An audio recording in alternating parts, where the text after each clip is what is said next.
রসুল আমার ভালোবাসা, রসুল আমার আলো আশা, রসুল আমার প্রেম বিরহের মূল আলোচনা। রসুল আমার কাজে কর্মে অনুপ্রেরণা। আশাহত এ জীবনে দুর্বিষহ নামে, দুঃখ এবং পরাজিত স্মৃতিগুলো জাগে।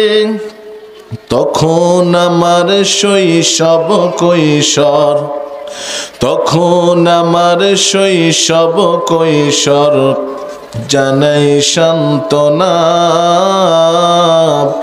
রসুল আমার কাজে কর্মে অনুপ্রেরণা। রসুল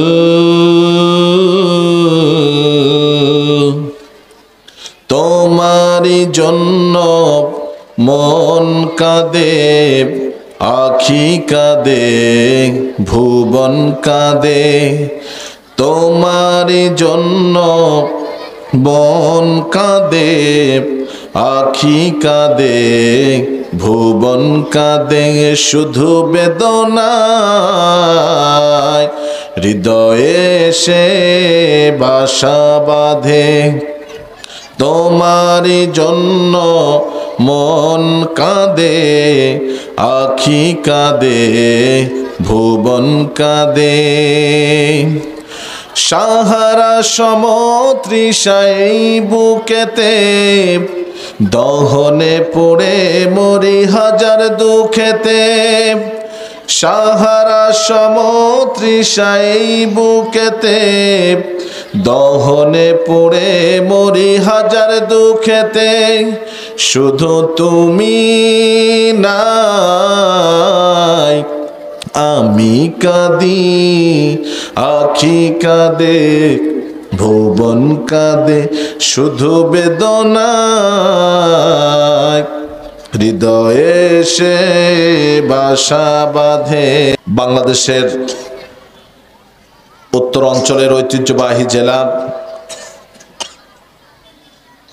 শাহ মাকদুম রূপসের পণ্যভূমি, শাহ কমরউদ্দিন শাহের দিগ্বিজয়ী ইসলামের পতাকাবাহী, ইসলামী আন্দোলনের অন্যতম উর্বর ভূমির অন্তর্গত রাজশাহীর পুঠিয়ার ধোপাপাড়া হাফেজিয়া মাদ্রাসার 5 দিন ব্যাপী ঐতিহাসিক তাফসিরুল কোরআন মাহফিলের আজকের সমাপনী রজনীর সম্মানিত সভাপতি সাহেব জনাব মোহাম্মদ ওমর ফারুক, সভাপতি অত্র মসজিদ ও মাদ্রাসা কমিটি, আজকের মাহফিলের প্রধান অতিথি হিসাবে থাকার কথা রয়েছেন আপনাদের অত্র এলাকার সুপরিচিত চেনামুখ অধ্যাপক মোহাম্মদ নজরুল ইসলাম, সাবেক চেয়ারম্যান পুঠিয়া উপজেলা পরিষদ। বিশেষ অতিথি হিসাবে থাকার কথা রয়েছেন জনাব আল মামুন খান,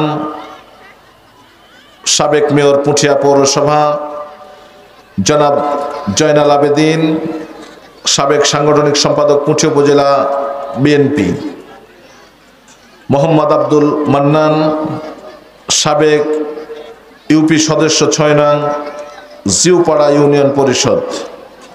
এবং আজকের পূর্বে দীর্ঘ বিগত 4 রজনীতে আপনাদেরকে কোরআনুল কারীমের সুললিত কণ্ঠের তাফসির উপহার দিয়েছেন। প্রথম দিন আফতাব আহমেদ রাজশাহী, আবু রায়হান ভাই নওগাঁ, রাকিবুল ইসলাম সিরাজি এবং মাওলানা মোহাম্মদ শামীম ওসমান জয়পুরহাট। আজকে রজনীতে আমি সহ মাওলানা মনোয়ার হোসেন মোমিন ভাই আসবেন। আমরা চেষ্টা করব আল্লাহ পাকের মহাবিশ্বের মহাবিশ্বয় এই পৃথিবীর একমাত্র নির্ভল, নিরঙ্কুশ, আল্লাহ পাকের সৃষ্টি করা সর্বশেষ আসমানি কিতাবের শ্রেষ্ঠ বাণীর কিছু অংশ থেকে আপনাদের সামনে তাফসিরের আলোকে রাসূল পাক সাল্লাল্লাহু তাআলা আলাইহি সাল্লামের সিরাত থেকে কিছু কথা উপস্থাপন করার জন্য। তার পূর্বে আমার পক্ষ থেকে আপনাদের সবার মাঝে হৃদয় নিংড়ানো সালাম উপহার দিচ্ছি। আসসালামু আলাইকুম ওয়া রাহমাতুল্লাহি ওয়া বারাকাতুহু। সম্মানিত উপস্থিতি, বিগত 4 দিন এবং আজকে চলমান সমাপনী দিবস 5 দিন চলছে। আপনারা সকলেই কেমন আছেন? আল্লাহ পাক আমাকেও ভালো রেখেছেন, এজন্য আমিও পড়ছি আলহামদুলিল্লাহ। বিগত দিন প্রোগ্রাম ছিল জয়পুরহাটের বড় তাজপুর গ্রামে। আজকে এখানে, আগামী দিন যাব আবার ইনশাআল্লাহ আল্লাহ বাঁচালে সিরাজগঞ্জ। চলমান প্রোগ্রামে আল্লাহ পাকের কোরআনের আলোচনা প্রতিনিয়তই। আল্লাহ পাক যাতে এই কোরআনের সাথে আমাদের সকলের দিল, অন্তর এবং জীবনকে গেঁথে দিক। সকলে বলে আল্লাহুম্মা আমিন। সকলে বলেন আল্লাহুম্মা আমিন। সম্মানিত উপস্থিতি, আমরা মহান রব্বুল আলামিনের দরবারে শুকরিয়া দান কালেমা আদায় করছি, যিনি আমাদের প্রচণ্ড শীতকে উপেক্ষা করে আজকের এই সমাপনী রজনীর কোরআনুল কারীমের আলোচনা শোনার শ্রোতা হিসাবে কবুল করেছেন। এই জন্য আপনারা সকলে খুশি নাকি নারাজ? হাত তুলে বলেন তো, খুশি না নারাজ? আচ্ছা, হাত নামান। যদি খুশি হয়ে থাকি তাহলে আমরা আল্লাহ পাকের দরবারে একটা কৃতজ্ঞতা জ্ঞাপন করি। সকলে দিল খুলে প্রাণ খুলে পড়ছে আলহামদুলিল্লাহ। সকলে আওয়াজ করে বলেন, এবং যারা আসতে পারে নাই তাদেরকে জানায় দেন, আজকে ধোপাপাড়ার এই ময়দানে এক ঝাঁক মর্দে মুজাহিদ বসেছে আল্লাহর কোরআনের শ্রোতা হিসাবে। সকলে বলেন আল্লাহু আকবার। আমার বিশ্বাস আছে এর চাইতে আপনারা আরো জোরে তাকবীর দিতে পারবেন, কেননা আমার সামনের কাতারটা যুবক দ্বারা ভরপুর। বলি আলহামদুলিল্লাহ। যেই জাতির যুবকরা গণজাগরণ এনেছে তাদেরকে প্রতিহত করার মতো কোনো শক্তি পৃথিবীতে নাই। কথা বলেন ঠিক না ঠিক? যেহেতু আজকের মাহফিলের প্রথম সারিতেই বসেছে যুবকেরা এবং চতুর্দিকে যুবকের সয়লাভ, আজকের এই উপস্থিতি প্রমাণ করে দল আমার ভিন্ন হতে পারে, মত আমার ভিন্ন হতে পারে, রাষ্ট্র আমাদের একটা, ধর্ম আমাদের ইসলাম, কিতাব আমাদের কোরআন, নবী আমাদের মোহাম্মদ। যদি এটা ঠিক হয়, আজকে কোরআনুল কারীমের ময়দানে আমরা সকলে এক। কথা বলেন ঠিক না ঠিক? এই কোরআনের ময়দানের জন্য আমরা সকলেই দলমত নির্বিশেষে রাসূলের সৈনিক হয়ে আল্লাহর বান্দা হতে চাই। কারা কারা? 2টা হাত টান টান করে দেখাও মুসলমানেরা।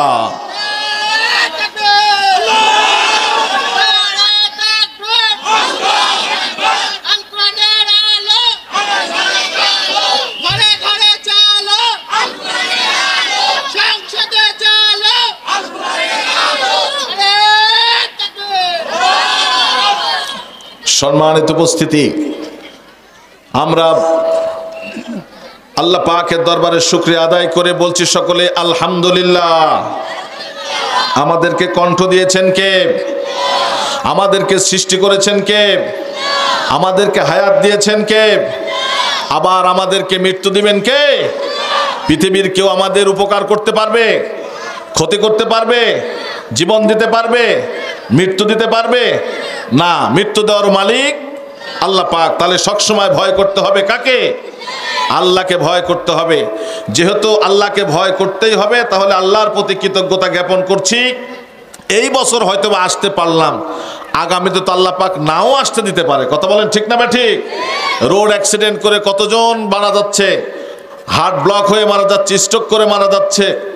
আপনাদের এলাকার কে মারা গেছে আমি জানি না, তবে আসার সাথে সাথে শুনলাম বিগত বছর অনেকে এসেছিল, এই বছর অনেকে ইচ্ছা থাকা সত্ত্বেও আসতে পারতেছে না, অসুস্থ হয়ে গেছে। তো সেই কাতারে আল্লাহ পাক আমাকেও তো ফেলে দিতে পারে আগামীতে। কথা বলেন ঠিক না ঠিক? তাহলে এই সুস্থতার মতো বড় নিয়ামত সাথে নিয়ে আমরা যারা বসেছি, আসুন আনুষ্ঠানিকতার মধ্য দিয়ে দাঁড়িয়ে থেকে পরিবেশ নষ্ট না করে একটু বসে মেহেরবানি করে আসুন। আসুন ভাইরা আমার, আসুন। অত্যন্ত কষ্ট করে আপনাদের জন্য প্যান্ডেল করেছে, সামিয়ানা করেছে, আর আমি বারবার যদি আপনাদেরকে আহ্বান করি আসুন বসুন, কথাটা বাইরে যায়, পরিবেশও নষ্ট হয়, সময়ও কমে যায়। কথা বলেন ঠিক না ভাই? ঠিক। এই জন্য আসুন আমরা বসি, সামনের থেকে বসা শুরু করি, পিছনের দিকে যতটুকু যায় ইনশাল্লাহ। প্রচুর মানুষ এসেছেন, আজকে খুব ভালো আলোচনা হবে তাফসীর থেকে, রাসূল সাল্লাল্লাহু আলাইহি সাল্লামের সিরাত থেকে। আমরা শুনবো তো ইনশাল্লাহ? সকলে বলেন শুনবো তো ইনশাল্লাহ? আচ্ছা ইনশাল্লাহ।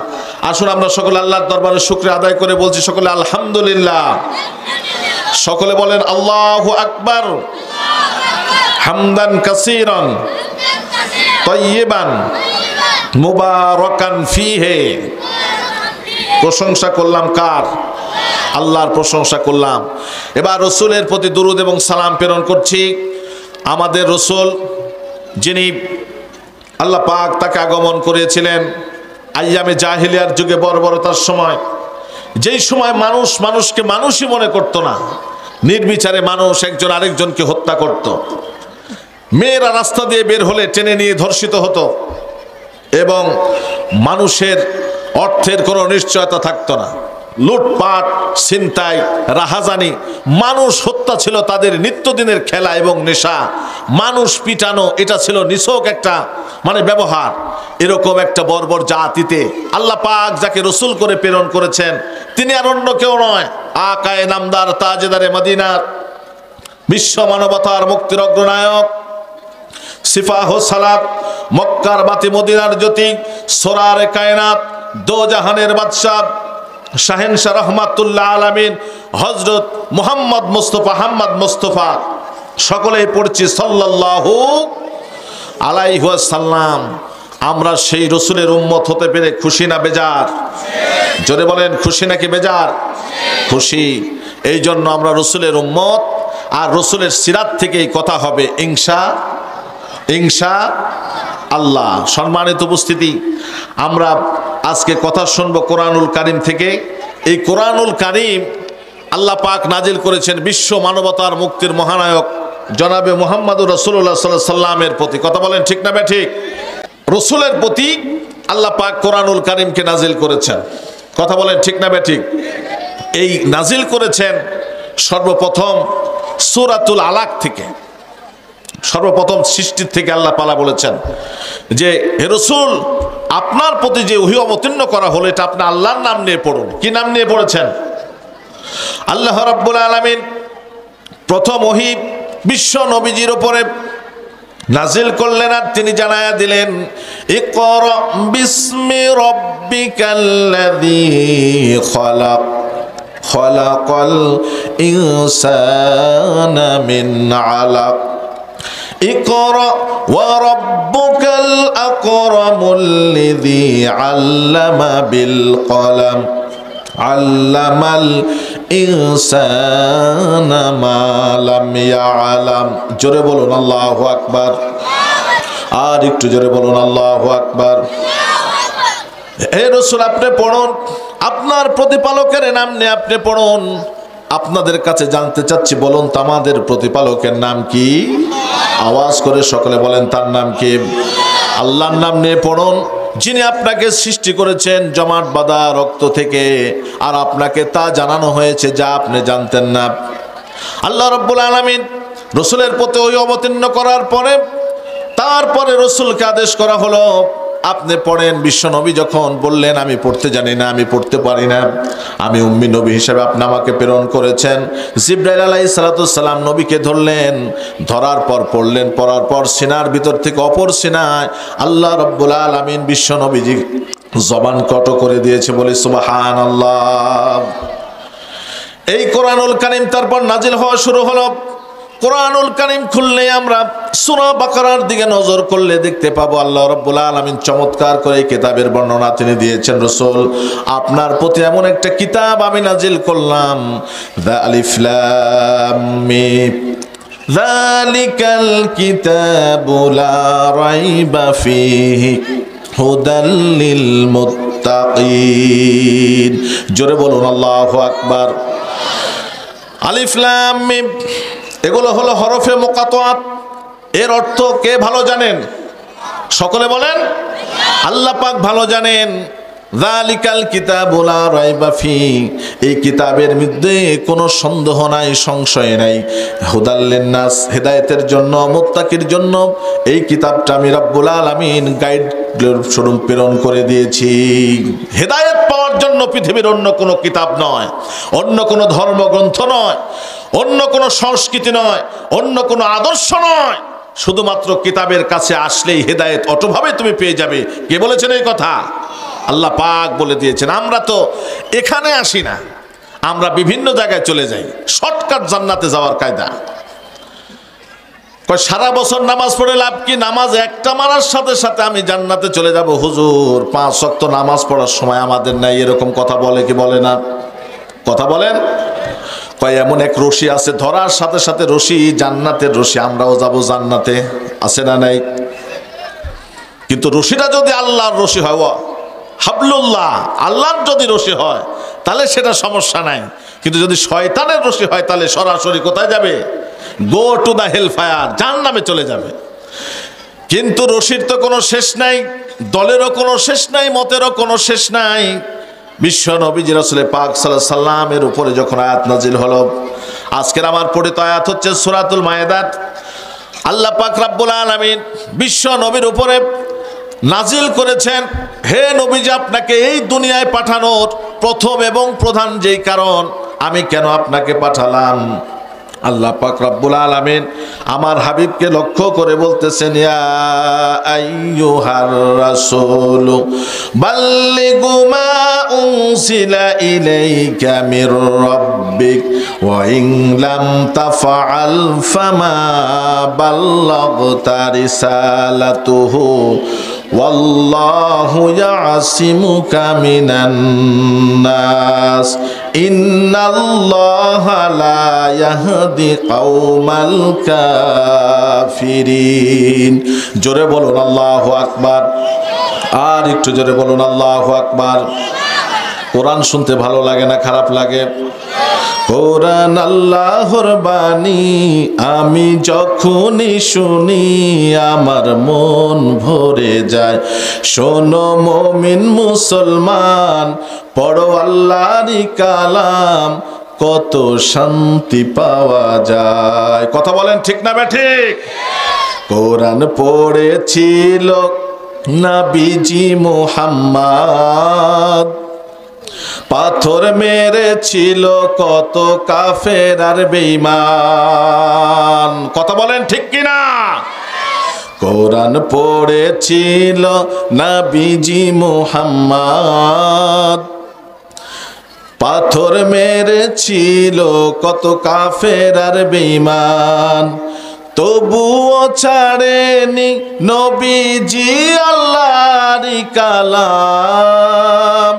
তুমি পড়ো কোরআন, তুমি পাবে সম্মান, তুমি শুনো কোরআন, তুমি পাবে সম্মান। এ যে আল্লাহর বাণী, আমি যখনই শুনি কোরআন, পড়েন, কোরআন আল্লাহর বাণী, কোরআন আল্লাহর বাণী, জোরে আমার মন ভরে যায়। শোনো মুমিন মুসলমান, পড়ো আল্লাহরই কালাম, দেখো শান্তি পাওয়া যায়। চিৎকার মেরে বলুন মারহাবা। বিশ্ব নবীকে বলা হলো, ইয়া রাসূলুল্লাহি, হে আল্লাহর হাবিব, ইয়া আইয়ুহার রাসূল বাল্লিগ, আপনি প্রচার করুন। আপনি কি প্রচার করবেন? আল্লাহ পাকের রসুল বললেন, আমি কি প্রচার করব? আল্লাহ পাক জানায়া দিলেন, মা উনজিলা ইলাইকা মির রাব্বিক, আল্লাহর পক্ষ থেকে যা নাজিল করা হলো, আল্লাহর পক্ষ থেকে নবীজির প্রতি নাজিল করা হয়েছে কোরআনুল কারীম। জোরে বলেন কি? কোরআনুল কারীম দিয়ে আপনি দাওয়াত দেন। তখন দিতে লাগলেন, নবীজি লুকায়া লুকায়া দাওয়াত দেন। গরিব শ্রেণীর মানুষগুলো নবীজির ডাকে সাড়া দিয়ে দিয়ে কালেমা পড়ে। কিন্তু তৎকালীন যুগের স্বৈর শাসক, জালিম শাসক, তারা কোরআনের বিপক্ষে অবস্থান নিয়ে কোরআনকে পড়তে দেবে না, কোরআনুল কারীমকে বাধা দিবে, কোরআনুল কারীম শুনতে দেবে না, কোরআনুল কারীমের পক্ষে থাকতে দিবে না। কোরআন যেখানে আলোচনা হবে সেই জায়গার ভিতরে যেতে দেবে না। এমনি করে করে ইনজেকশন জারি করল। আবার বিশ্বনবী যেখানে কোরআন পড়ে সেই জায়গার ভিতরে বিশ্বনবীর ঘট্টগোল বাঁধায়া দেয়। এমনি করে করে আল্লাহর হাবিবের প্রতি যখন এই আয়াত নাজিল হয়ে গেল, আল্লাহর হাবিব চিন্তা করলেন আমার তো তেমন কোনো সিকিউরিটি গার্ড নাই, আমি কেমন করে করে কোরআনুল কারীমের এই দাওয়াতগুলো মানুষের ভিতরে পৌঁছায়া দেব। বিশ্বনবী জনাবে মুহাম্মদুর রাসূলুল্লাহ ভীত সন্তুষ্ট হয়ে গেলেন, আমি দাওয়াত দিতে গেলে তো আবু জেহেল আমাকে ধরে মারবে। তিনি দাওয়াত দিতেছিলেন, হঠাৎ করে দেখতে পেলেন তার চাচা আবু জেহেল তার সামনে এসে গেছে। কয় ভাতিজা কি খবর? কয় আল্লাহ পাক রব্বুল আলামিন আমার প্রতি আয়াত নাজিল করেছেন, ইয়া আইয়ুহার রাসূল বাল্লিগু মা উনসিলা ইলাইকা মির রাব্বিক। আল্লাহ পাক আমার প্রতি যা নাজিল করেছেন আমি তা থেকে মানুষকে দাওয়াত দেব। চাচা আপনাকে পড়েন, কুলু লা ইলাহা ইল্লাল্লাহু তুফলিহুন। চাচা আপনি যদি আমার সামনে পড়েই গেলেন, আপনি পড়ুন লা ইলাহা ইল্লাল্লাহ তুফলিহুন। সফলতার গেটের ভিতরে ঢুকতে হলে কালেমা পড়েই ঢুকতে হবে। চাচা কয় মস্করা করার জায়গা পাও না। আমি চাচা, আমি হইলাম এই গোত্রের লিডার, আর তুমি আমাকে দাও দাওয়াত? তোমার তো সাহস কম না মিয়া। কয় দাওয়াতটা তো আমার না, দাওয়াত কার? কথা বলতে হবে মুসলমান, দাওয়াত কার? সেই দিন বিশ্ব নবীজি একা। কয়জন? একা। আর আবু জেহেল তার সাঙ্গ পাঙ্গ নিয়ে অনেকজন। কয় দেখছো আমার পিছনে কারা? কয় না, এরা হচ্ছে সকলে আমার চেলাপেলা। এরা সকলে আমি যদি আদেশ করি মুহাম্মদ তোমার হাড্ডি হুড্ডু ভাঙ্গে সব সুরমার করে দিবে। তার মানে লোকজন থাকলে একটু গরম হয় না? কথা বলেন। এই পুঠিয়াতে মনে হয় না নাকি? হয়, লোক একটু বেশি, টাকা একটু বেশি, আর চেয়ার যদি পাইছে তাহলে মানুষের আর মানুষ থাকে না। মানুষ তখন কিছু কিছু মানুষ জানোয়ারের চাইতে বেশি খারাপ হয়ে যায়। কথা বলেন ঠিক কিনা? এরা মানুষ রূপী জানোয়ার হতে পারে, হায়ওয়ান হতে পারে, রাসূলের আদর্শের অগ্রগতি হতে পারে না। তার কারণ ইসলামে যাদেরকে নেতৃত্ব দেওয়া হয় তারা অত্যন্ত সবর ইখতিয়ার করে চলে, নিজের সুখ শান্তি সব বিলিয়ে দেয়। কার জন্য? কুল্লুকুম রায়িন ওয়া কুল্লুকুম মাসউলুন আন রায়াতিহি। তার কারণে দায়িত্ব সম্পর্কে আমাকে জিজ্ঞাসাবাদ করা হবে। কুল্লু নাফসিন বিমা কাসাবাত রাহিনা। প্রত্যেকটা মানুষকে তার দুষ্কৃতি কর্মের জন্য আসামির কাঠগড়ায় তোলা হবে। বলা হবে হে মানুষ, তোমাকে শারীরিক সুস্থতা, মানসিক দক্ষতা সব দেওয়া হলো, কিন্তু তুমি এই দিয়া দুষ্কৃতি কর্ম করলে কেন? আবু জেহেল বলছে মুহাম্মদ কোরআনের দাওয়াত দেওয়া যাবে না। বিশ্ব নবীজি বললেন চাচা যান, এতদিন আমি লুকায় লুকায় দিলাম, আজ থেকে তাড়াতাড়ি দাওয়াত হবে। তুমি আমার ভাতিজা হওয়ার জন্য তোমাকে লাস্ট ওয়ার্নিং দিয়ে দিলাম। এরপরে যদি তুমি দাওয়াত দাও তোমার অবস্থা বেশি একটা ভালো হবে না। আমার কাজে তাড়া আছে, আমি চলে গেলাম। নেতাদের কাজের আবার মাঝে মাঝে একটু তাড়া থাকে। কথা বলেন ঠিক না ভাই? ঠিক। এই নিয়ে রাসূল পাক সাল্লাল্লাহু তাআলা আলাইহি ওয়াসাল্লাম তিনি চলে গেলেন। গিয়ে হযরত উমর ফারুক রাদিয়াল্লাহু তাআলা আনহু তিনি সহ আমির হামজা সমট 11 থেকে 19 জন সাহাবী বসে আছেন আরকাম ইবনে দারুল আরকাম এই জায়গার ভিতরে। আল্লাহ পাকের রাসূল সাল্লাল্লাহু তাআলা আলাইহি সাল্লাম তিনি বলছেন এতদিন তো লুকা লুকা দাওয়াত দেওয়া হলো, কিন্তু আজ তাওহীদ নাজিল হয়ে গেছে। হে আইয়ুহার রাসূল বাল্লিগ, আপনি প্রচার করুন মা উনজিলা ইলাইকা মির রাব্বিক, আল্লাহর পক্ষ থেকে যা এসেছে। সুতরাং আমি এবং আমার সাহাবীরা, আমার কাছে যারা আছে তারা সকলে মিলে আমার এই দাওয়াতি কার্যে শরীক হতে হবে, লুকায় লুকায় নয়, প্রকাশ্য ময়দানে। কথা বলেন সুবহানাল্লাহ। এখন উমর ঠান্ডা না গরম? যারা জানেন তারা উত্তর দেন, ঠান্ডা না গরম? গরম। তিনি বলছে ইয়া রাসূলুল্লাহ সাল্লাল্লাহু তাআলা আলাইহি ওয়াসাল্লাম, আপনি আমাদেরকে একটু অনুমতি দেন, আমরা আজকে প্রকাশ্য ময়দানে এই দাওয়াতি কার্যে অংশগ্রহণ করে আমরা জানান দিতে চাই আবু জেহেলের দলেও যারা আছে আমরা কিন্তু তাদের তুলনায় কম নয়, সংখ্যায় কম হতে পারি কিন্তু ইমানের দিক থেকে, সাহসের দিক থেকে মোটেও কম নয়। রাসূল বললেন এখন তো আমাদের সংখ্যা মূলত খুবই কম, এই মুহূর্তে এইভাবে যদি যাই আমরা তাহলে আমাদের অবস্থানটা যে কি হতে পারে এটা বলা যাচ্ছে না। সুতরাং তোমরা দাওয়াত দিবা কিন্তু কাছের থেকে দাওয়াত দাও, বেশি দূরে যাওয়ার দরকার নাই। হযরতে ওমর ফারুক রাদিয়াল্লাহু তাআলা আনহু বললেন, আমার পিছনে সাহাবীরা, বুকে যদি কোনো আঘাত লাগে আমার লাগবে, যদি কেউ কোনো পাথর দিয়ে মারে আমার গায়ে লাগবে, কেউ যদি অস্ত্র চালায় আমি আগে বুক পেতে দেব। আমি প্রথমকার কাতারের নেতৃত্ব দেওয়ার জন্য আমি দাঁড়িয়ে গেলাম। সকলে বলেন সুবহানাল্লাহ। দ্বিতীয় কাতারের জন্য প্রস্তুতি গ্রহণ করে।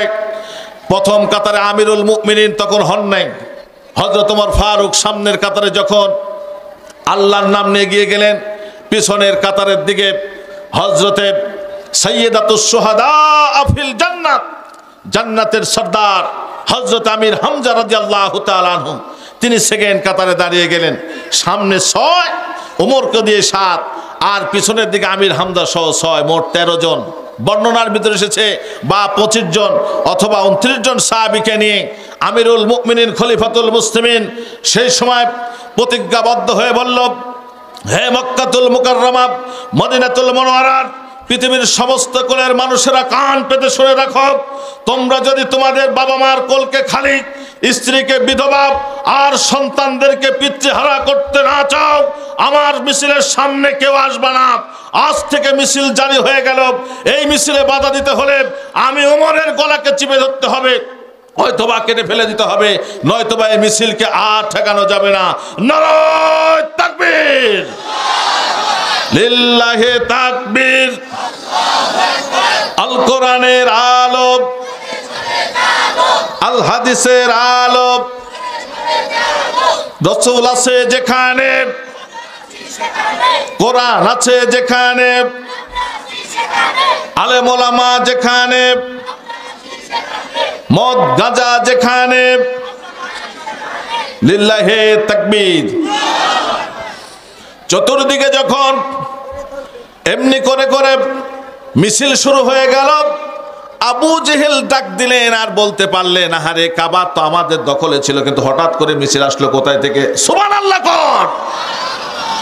গুপ্তচর বাহিনীগুলো ইনফরমেশন দিচ্ছে মুহাম্মাদের উপরে নাকি কোরআনুল কারীমের আয়াত নাজিল হয়ে গেছে। সূরাতুল মায়েদার 67 নম্বর আয়াত, ইয়া আইয়ুহার রাসূল বাল্লিগু মা উনসিলা ইলাইকা মির রাব্বিক ওয়া ইন লাম তাফআল ফামা বাল্লাগতা রিসালাতুহু ওয়াল্লাহু ইয়াসিমুকা মিনান নাস ইন্নাল্লাহা লা ইয়াহদি কাওমাল কাফিরিন। জোরে বলুন আল্লাহু আকবার। একজন আরেকজনে বলতেছে আয়াত নাজিল হয়ে গেছে, নবীজি তার দায়িত্ব পালন করতেছে, সাহাবীরা নবী সাল্লাল্লাহু আলাইহি সাল্লামকে সাহায্য সহযোগিতা করতেছে। এই মতো অবস্থায় তাফসির ইবনে জারির, তাফসির তাবারির ভিতরে বর্ণনার ভিতরে এসেছে, সেই দিন রাসূল কারীম সাল্লাল্লাহু আলাইহি সাল্লামের জলিলুল কদর সাহাবীদের, এই সাহাবীদের কলার আওয়াজ, এই তাকবীরটা সমগ্র ইমানদারদের ইমান যত লুকায়িত ছিল সমস্ত লুকানো ইমানকে আরো বেশি করে চাঙ্গা করে দিয়েছে। বলি সুবহানাল্লাহ। কাফের বেঈমানেরা শোনার সঙ্গে সঙ্গে তাদের মাথার ভিতরে, কলিজার ভিতরে চিন্তা ঢুকে গেল, হারে আমরা তো মনে হয় তাদের সাথে পারবো না, তার কারণ এরা সংখ্যায় কম হলো, এদের মুখের আওয়াজ অনেক বেশি। সুবহানাল্লাহ বলেন। সেই দিন আর বাধা দিল না। তলে তলে তারা চিন্তা করলো, এইভাবে যদি মিছিল মিটিং আর এমনি করে করে কোরআনের জয়গান মুহাম্মদ যদি চলানো শুরু করে, তাহলে আমাদের নেতৃত্ব আর বেশি দিন থাকতে পারে না। সুতরাং নবীজির এই আয়াতগুলোকে বন্ধ করতে হবে। তার জন্য আমাদের কিছু ভিশন আর কিছু মিশন নেওয়া দরকার। এই ভিশন আর মিশনের কেন্দ্রবিন্দু হয়ে বিশ্ব নবীজি চলে গেলেন বাড়ির দিকে। সেই সময় মা খাদিজাতুল কুবরা রাদিয়াল্লাহু তাআলা আনহা তিনি বলছেন, ইয়া নবীজি আপনাকে এত চিন্তিত দেখাচ্ছে কেন? বলতেছে, আজ থেকে প্রকাশ্য ময়দানে দাওয়াত দেওয়া শুরু হয়ে গেল। সাহাবীরা আগের রাতে আমাকে পাহারা দিত, কিন্তু আজ থেকে আর পাহারা দেওয়া যাবে না। তার কারণ আল্লাহ রাব্বুল আলামিন আয়াতের এক অংশের ভিতরে বলেছেন, আল্লাহ পাক বলল, ইনলাম তাফআল ফামা বাল্লাগতা রিসালাতুহু। হুজুর আপনি যদি দাওয়াত বন্ধ করে দেন, তাহলে রিসালাতের দপ্তর থেকে আপনার নামটা আমি কেটে দেব। আর আপনি যখন দাওয়াত দিতে যাবেন একাকি যাবেন। ওয়াল্লাহু ইয়াসিমুকা মিনান নাস। মানুষের হাত থেকে, দুষ্ট প্রকৃতির জানোয়ার থেকে, হায়নার থেকে এবং জালিমের জুলুম থেকে, সর্বপ্রকারের ব্যারিকেড থেকে আমি আল্লাহ পাক হে রাসূল আপনাকে বাঁচায় দেব। সুবহানাল্লাহ বলেন। ওয়াল্লাহু ইয়াসিমুকা মিনান নাস। নাস শব্দ ব্যবহার করা হলো মানে কুল্লুন নাস, পৃথিবীর সমস্ত মানুষদের থেকে, যারা আমার রাসূলের আনিত জীবন বিধান ইসলাম দাওয়াত দেওয়ার কাজের যারা বাধা সৃষ্টি করবে, সেটা যেইভাবেই হোক, কোনো মানুষ দ্বারা হবে না, কোনো জিন দ্বারা হবে না, কোনো কিছুর দ্বারা হবে না। আল্লাহ পাক গায়েবীভাবে এই মানুষদেরকে যারা বাধা দিবে তাদেরকে শায়েস্তা করার দায়িত্ব নিজে নিয়েছেন। সুবহানাল্লাহ বলেন। ওয়াল্লাহু ইয়াসিমুকা মিনান নাস। তার কারণ যুগে যুগে এই মানুষগুলো আসতে পারে, যুগে যুগে কি হতে পারে, আসতে পারে বাধা দেওয়ার জন্য। বিশ্ব নবীজি শুয়ে রয়েছেন, পরের দিন আবু জেহেল আবার মিটিং করলো, মুহাম্মদকে মারতে হবে। কি করতে হবে? কথা বুঝতে কষ্ট হচ্ছে আমার? মুহাম্মদকে পিটাতে হবে। কি করতে হবে? মুহাম্মদকে মারতে হবে। মুহাম্মদকে যদি হত্যা করতে পারো তাহলে আমি নেতা হিসাবে একটা পুরস্কার ঘোষণা করলাম। তার কারণ হলো মুহাম্মদকে যদি এইভাবে দমানো না যায় তাহলে কিন্তু মুহাম্মদ একটা সময় আমাদের সব কিছু গ্রাস করে নিয়ে নেবে, এটা আশঙ্কা করতেছে আবু জেহেল। এইবার বলতেছে তাহলে কি করা যায় নেতাজি? মুহাম্মদকে যদি বাধা দিতে হয় তাহলে আমি 50টা উট দান করব তাকে। মুহাম্মদকে হত্যা করার পর মাথা এনে দিবে যে আমার হাতে, মুহাম্মদের কাল্লা আমার হাতে দিলে 50টা উট আমি তাকে দান করে দেব। এই লোভের বশবর্তী হয়ে এখন একজন ব্যক্তি চিন্তা করলো, দাঁড়ায় গেল, হ্যাঁ জীবনেই তো বড় লোক হওয়ার সুযোগ, আঙ্গুল ফুলে কলা গাছ, হয় কি হয় না? কথা বলেন, হয় কি হয় না? একটা সময় 5 বছর 10 বছর আগে কিচ্ছু নাই, হঠাৎ করে দেখা যায় কোটিপতি। কথা বলেন ঠিক কিনা? কোথায় থেকে টাকা আসে? ওর বাপেরও উল্লেখযোগ্য টাকা নাই, ওর গোষ্ঠীরও নাই, ওরও নির্মিত নাই, কিন্তু কোথায় থেকে যে কি হয়, কয় চাচা রাতে সাদাই ছিল, রাতটা পার হলো আর দিকে কালো হয়ে গেল। তার মানে আগের রাতে চুলগুলো ছিল সাদা, কিন্তু কিনাতে কি করলো, মানে কলব মাখালো, সকাল উঠে দেখে কালো হয়ে গেছে। কথাই বলতেছে চাচা আগের রাতে সাদাই ছিল, কিন্তু রাতটা পার হলো আর সাদা কাকা কালো হয়ে গেল। এরকম অনেকেই তাদের বিভিন্ন অপকর্মগুলোকে টাকার বিনিময় হালালকে হারাম করে, হারামকে হালাল করে, কিছু তোয়াক্কা না করে শুধু টাকা গণনা করে, কিন্তু মনে করেন এই টাকাই তার জন্য অর্থ অনর্থের মূল হতে পারে। আবু জেহেল ঘোষণা করলো মুহাম্মদকে যদি পিটানো হয়, মারা হয়, কাল লাইনে দেওয়া হয় 50টা উট। এখনকার 50টা উট সেই সময়কার অত্যন্ত দামি জিনিস। এই 50টা উটের লোভের জন্য তাফসীরে তাবারীর ভিতরে হযরতে জাবের বিন আব্দুল্লাহ রাদিয়াল্লাহু তাআলা আনহু বলতেছেন, হুজুর তারপরে হাঁটতে হাঁটতে ক্লান্ত হয়ে গেলেন। একটা সময় দুপুরের দিকে তিনি কোনো একটা গাছের নিচে আশ্রয় গ্রহণ করলেন। এই সময় একজন ইহুদি সর্দার চিন্তা করলেন ওই যে আবু জেহেলের 50টা উট নিতে হবে, নবীকে তাক করে রেখেছেন, কখন নবীজিকে একা পাবো তখন নবীজির উপরে আতর্কিত আক্রমণ শুরু করে দেবা। হারে যেই নবী কোনোদিন কাউকে কটু কথা কয় নাই, কোনোদিন কারো ঘাড় চেপে ধরে নাই, কোনোদিন কারো উপরে কোনো মামলা মোকদ্দমা করে নাই, আল্লাহর হাবিব সাল্লাল্লাহু আলাইহি ওয়াসাল্লাম তখন বিশ্ব নবীজি হাঁটতে হাঁটতে দাওয়াতি কাজ প্রায় শেষের দিকে করে দুপুরের দিকে ক্লান্ত শান্ত হয়ে গেলেন, একটা গাছের নিচে বসলেন। বিশ্ব নবীজি যখন গাছের নিচে বসলেন, মুহূর্তের ভিতরে মৃত গাছটাকে রব্বুল আলামিন সজীবতা দান করে দিয়েছেন, বলে সুবহানাল্লাহ। শুধুমাত্র তাই নয়, খাসাইসুল কুবরা কিতাবের ভিতরে আমি নিজে পড়ে দেখেছি, বিশ্ব নবীজি মরণ আলা গাছ, যেই গাছের ভিতরে জান নাই, প্রাণ নাই, পাতা নাই, লতা নাই, শুধুমাত্র আমার নবীজি বসার কারণে আল্লাহ পাক, আমার বিশ্ব নবীজি বসার কারণে আল্লাহ পাক মৃত গাছটাকে জীবিত করে দিয়েছেন, বলে সুবহানাল্লাহ। উত্তপ্ত করা রোদ, চতুর্দিকে অত্যন্ত গরম আবহাওয়া। এই সময় বিশ্ব নবীজি বসে গেছেন, ঘেমে গেছেন। আল্লাহ পাক রাব্বুল আলামিন বিশ্ব নবীজির দিকে তাকায়া এক খণ্ড মেঘকে আদেশ করলো, যাও যাও যাও মেঘ যাও, আমার হাবিব মেঘ যায় তোমরা ছায়া প্রদান করো। আর উপরে পাখির ডানা মেলে গেছে, অনেকগুলো পাখি, বিশ্ব নবী বসে আছেন, উপরে ডানা ঝাপটায়া ঝাপটায়া রাহমাতুল লিল আলামিনকে বাতাস দিচ্ছেন। বলে সুবহানাল্লাহ, আল্লাহু আকবার। বিশ্ব নবীজি শুধু উপরের বাতাস নয়, জঙ্গল থেকে বের এসেছে বড় ধরনের একটা গোমা সাপ। আপনাদের এলাকায় কি বলে? আমাদের নাটের বলে গোমা সাপ। হ্যাঁ, কি সাপ? ফোনা তুলে চলে, কামড় দিয়ে ফস করে, কি? গোমা সাপ। এই গোমা সাপ বিশ্ব নবীজির সামনে এসে সুন্দর করে ফণি মেলে মেলে বাতাস করতেছে। আর আল্লাহ নবীজি একটু গাছের কোলের ভিতরে শুয়ে পড়ল। তার কারণ হাঁটতে চলতে ফিরতে নিজে একটু অসুস্থতার ভান হয়ে গেল, ক্লান্ত হয়ে গেল শরীরটা। আর ওই ইহুদি সরদার লক্ষ্য করে দেখল, এইটাই তো আমার একমাত্র সুবর্ণ সুযোগ, এই সুযোগকে যদি কাজে লাগাতে পারি মুহাম্মাদুর রাসূলুল্লাহকে চিরদিনের জন্য বিদায় করব। আর করতে পারলেই এক নয়, দুই নয়, তিন নয়, বলুন তো উটের সংখ্যা কয়টা? মনে আছে আপনাদের? মারতে পারলে কাল্লানি আবু জেহেলের কাছে যাবার 50টা উট দাও আমাকে, আঙ্গুল ফুলে কলা গাছ হব।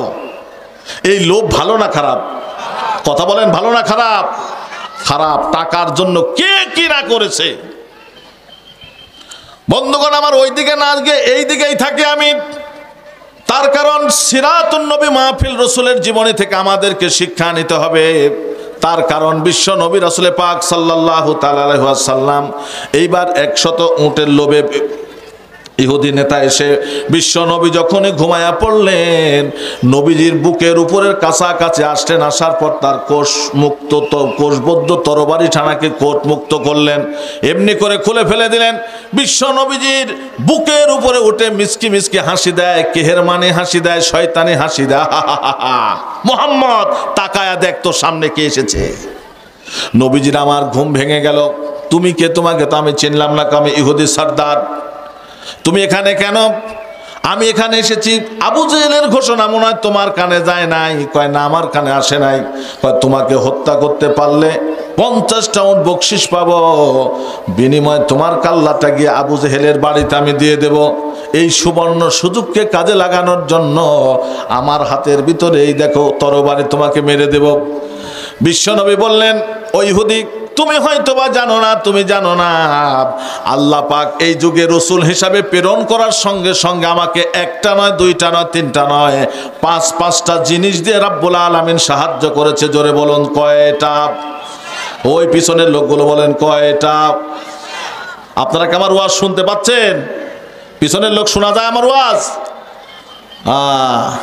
ওয়াজ যেমন তেমন বাদাম চলছে খুব জোর তোরে। ইনশাল্লাহ আপনারা কোরআন হাদিসের কথাকে সম্মান দিয়ে শুনবেন, দিলে লাগবে, ভালো লাগবে। আমি কি এলো পাথারি কোনো বক্তব্য রাখতেছি নাকি? হ্যাঁ, আমার ধারাবাহিকতা আছে তো, সামনে আরো ধারাবাহিকতা পাওয়া যাবে। রসুলকে হত্যা করার জন্য 40 জন যুবক মিলে এত বড় পাহাড় সামনে ফেলে দিবে, আর এই পাথরকে ঠেকায়। আমার সময় থাকলে আমি ওইদিকেই যাচ্ছি। রসুলকে চক্রান্ত, তার কারণ রসুলকে বলা হলো আপনি প্রচার করুন, আর আমি সমস্ত ব্যারিকেড থেকে আপনাকে মুক্ত করব। রসুলের সাহস বেড়ে গেল। তার কারণ আল্লাহ যদি আমাকে মুক্ত করে, কেউ আমাকে মারতে পারবে? মারতে পারবে?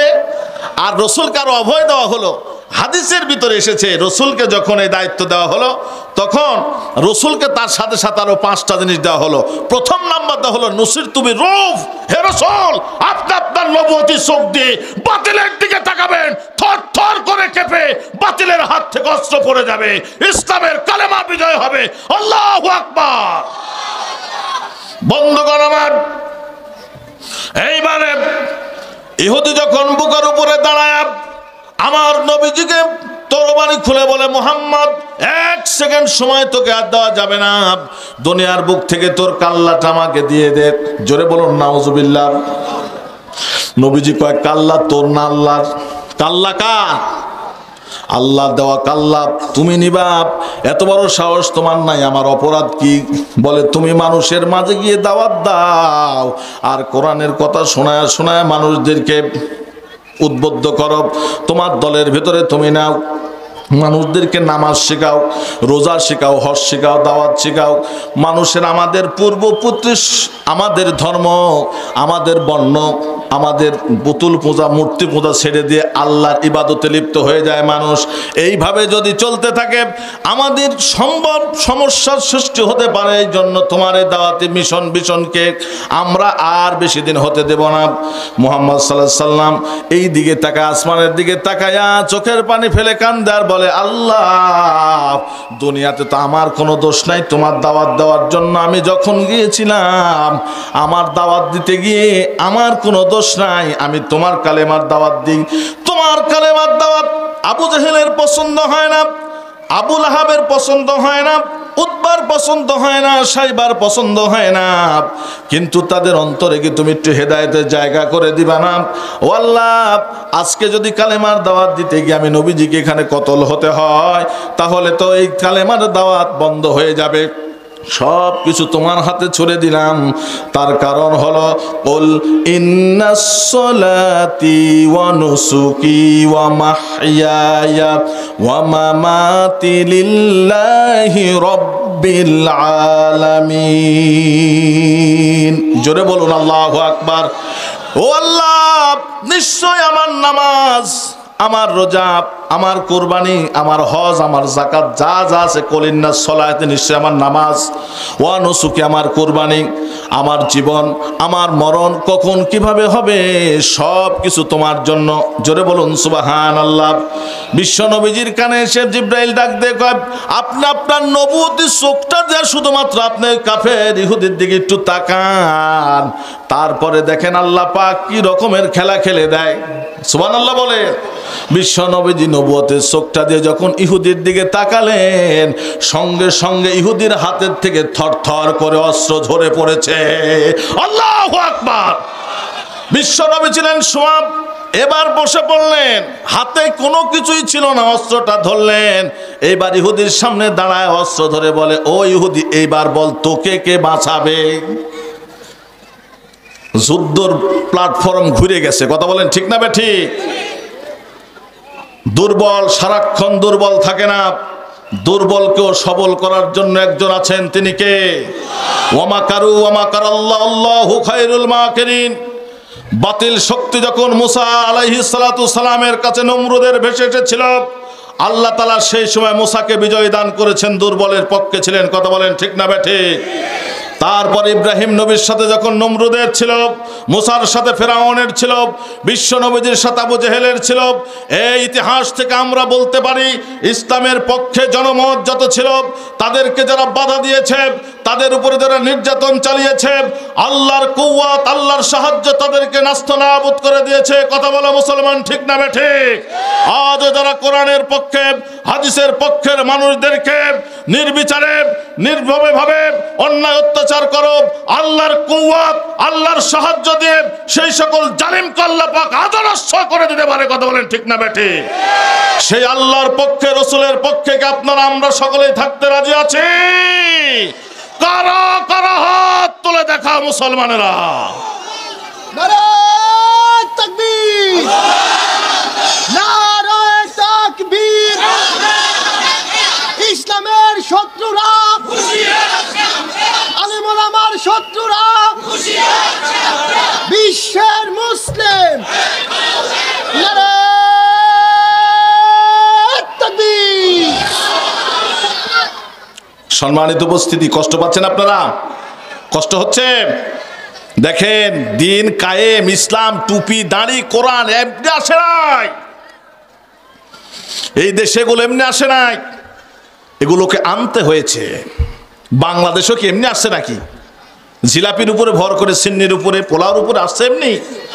ওই সিলেটের সুরমা নদীর তীরে রাজা গৌর গোবিন্দর কি পাকড়ামো! মুসলমানরা দাড়ি নিয়ে হাঁটতে পারবে না। আমাদের এলাকা কোন মুসলমান ছাতি নিয়ে মাথায় ফুটিয়ে হাঁটতে পারবে না। আমাদের এলাকা, আমাদের মুল্লুক, আমাদের স্টেট, আমাদের ক্ষমতা। শুধু কি তাই? তাই নয়, মুসলমান হিসেবে তুমি পায়ে জুতা পরবা না, তুমি নিচু জাত, আমাদেরকে এক সময় নিচু ভাবা হতো। আমরা কি নিচু? এই কথা বলেন, আমরা নিচু নাকি? কুনতুম খায়রা উম্মাহ উখরিজাত লিন-নাস, আমরা হলাম শ্রেষ্ঠ জাতিতে শ্রেষ্ঠ মুসলমানেরা। মুসলমানরা আওয়াজ তুলে না, মুসলমানদের আওয়াজে সেই দিন গৌর গোবিন্দ আমার মুসলমানের এক পরিবারের এক সন্তানের আকিকার অনুষ্ঠানের গরু জবেহর এক টুকরো গোষ্ঠের পিণ্ডির পড়ে গেছিল হিন্দুর ওই বাড়িতে। দেখতে পেল কি ব্যাপার, আমার স্টেটে গরু জবেহ মানে। এখান থেকে সূত্রপাত করে কে কোথায় কি করলো খুঁজে খুঁজে বের করে বাবাকে হত্যা করলো। ছোট সন্তান যার নাম আকিকা করা হলো, টেনে দুই পা দুই দিক থেকে টেনে সঙ্গে সঙ্গে শেষ। এই দৃশ্য দেখে মা শেষ। বাবা খুশি হয়ে আকিকা করলো, যে হাত দিয়ে আকিকা করছে ওই হাত কেটে ফেলে দিয়েছে। এটা কি নির্মমতা নয়? কথা বলেন, নির্মমতা নয়? আপনারা ইসলামের ইতিহাস পড়লে, খুঁজলে, দেখলে, জানলে বুঝতে পারবেন এগুলো ছিল অতীতে। তারপর 17টা মুসলিম পরিবারকে ঘরের ভিতরে যা ছিল সেইভাবে দিয়া সলাই দিয়ে আগুন মেরে সব পুড়িয়ে ছারখার করা হয়েছে, বস্ত্রহীন করে দেওয়া হয়েছে, কিচ্ছু নাই। কাঁদে আল্লাহর দরবারে দোয়া করতেছে, মাবুদ ইসলামকে ভালোবাসার কারণে সব পুড়ায় ছারখার করেছে। মজলুমের দোয়া কবুল করবেন কে? লা ইয়ারুদ্দুদ দুআ ইল্লা মিন সালাসাব, দুআতুল মুসাফির, দোয়াতুল মাজলুম, দোয়াতুল বিররুল ওয়ালিদাইন। 3 শ্রেণীর ব্যক্তি যখন দোয়া করবে রব্বুল আলামিন বলেন লা ইয়ারুদ্দু, আমি ফিরাইয়া দেই নাই। 1 নাম্বার হলো মুসাফির, 2 নাম্বার হলো মাজলুম, 3 নাম্বার হলো পিতামাতার দোয়া, আত্মীয় স্বজনের দোয়া, সন্তানের জন্য মা বাবার দোয়া। এই যে দোয়া করলেন, সেই সময়কার বড় ঘটনা, দিল্লির সালতানাতে বসেছিলেন হযরতে শাহজালাল আলী আমিনী রহমাতুল্লাহ আলাইহি। আল মুসলিমুনা মিন সালিমান মুসলিমুনা মিন লিসানিহি ওয়া ইয়াদিহি, মুসলমানরা তো প্রকৃত মুসলমান তারা, অপর মুসলমানের যদি কোনো ক্ষতি হয় তার অন্তরে আঘাত লেগে যাবে। অপর মুসলমানের দ্বারা জবান দিয়ে এবং হাত দিয়ে একজন মুসলমান অপর মুসলমানের কোনো ক্ষতি করতে পারে। কিন্তু আমার বাংলাদেশ ওখানে মারা হচ্ছে, আগুন ধরিয়ে দেওয়া হচ্ছে, বস্ত্রচ্যুত করা হচ্ছে। এইভাবে যদি মুসলমান নিধন হয়, খানকার ভিতরে বসে বসে শুধু সুবহানাল্লাহ আলহামদুলিল্লাহ তসবিহ টিপে টিপে উরস পালন করে মুরিদ মুত্তাকি বাড়ালে ইসলাম কায়েম হবে না। সুতরাং আন্দোলন যেখান থেকে শুরু হয়েছে, আন্দোলনকে প্রতিহত করতে হবে, জালিমকে দাঁত ভাঙা জবাব দিতে হবে। সুরমা নদী পাড়ি দিয়া সর্বপ্রথম শাহজালাল আলী আমিনী রহমাতুল্লাহ আলাইহি সেই সময় বলেছিলেন, আমি বাংলার অভিমুখী রওনা হচ্ছে, আমার পেছনে পেছনে তোমরা অভিমুখী রওনা হও। 1 নয় 2 নয় 3 নয় 360 জন অনুচর নিয়ে, ভিত্ত নিয়ে, সাহাবীদেরকে নিয়ে, তার সহপাঠীদেরকে নিয়ে সুরমা নদীর তীরে গেলেন। কোনো কামান নয়, কোনো অস্ত্র নয়, কোনো বুলেট নয়। হে মুসলমান, বিশ্ব নবীজি যে আওয়াজ দিয়েছেন, সাহাবা আজমাইনরা যে আওয়াজ দিয়েছেন, সেই আওয়াজে গৌর গোবিন্দের তক্তে তাউসকে লড়িয়ে চড়িয়ে বাংলার সিলেটের বুকে শাহজালাল আলী আমিনী রহমাতুল্লাহ আলাইহি শুধু একটা আওয়াজ করে বলেছে, লিল্লাহে তাকবীর। এই কথা বলতে দেরি রাজা গৌর গোবিন্দের তক্তে তাউস কাঁপতে কাঁপতে মুহূর্তের ভিতরে মাটির ভিতরে গড়ে গেল। সুবহানাল্লাহ কোন। কে কোথায় থেকে দৌড়ে দৌড়ে পালায়া গেল। মুহূর্তের ভিতরে বিনা অস্ত্রে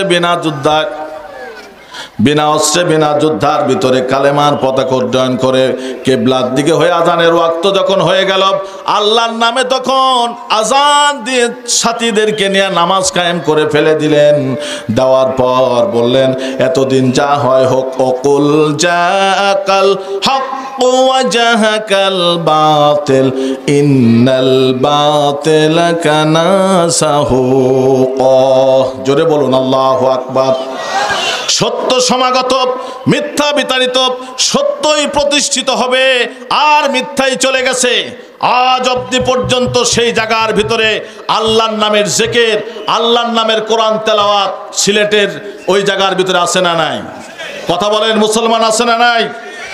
বাংলার যে কোনো প্রান্তরে যে কোনো জায়গার ভিতরে যদি আমার ইসলামকে নিয়ে, আমার কোরআনকে নিয়ে রসুলের কোনো অমর্যাদা হয়, ইসলামের কোনো অমর্যাদা হয়, কোরআনের কোনো অমর্যাদা হয়, মসজিদের কোনো অমর্যাদা হয়, ও ধোপাপাড়ার মুসলমান, আমরা হযরতে শাহজালালের উত্তরসূরি হিসাবে আরো একবার ঐক্যবদ্ধ হয়ে সমস্ত বাতিলের মোকাবেলার জন্য কি আমরা এক হতে রাজি আছি?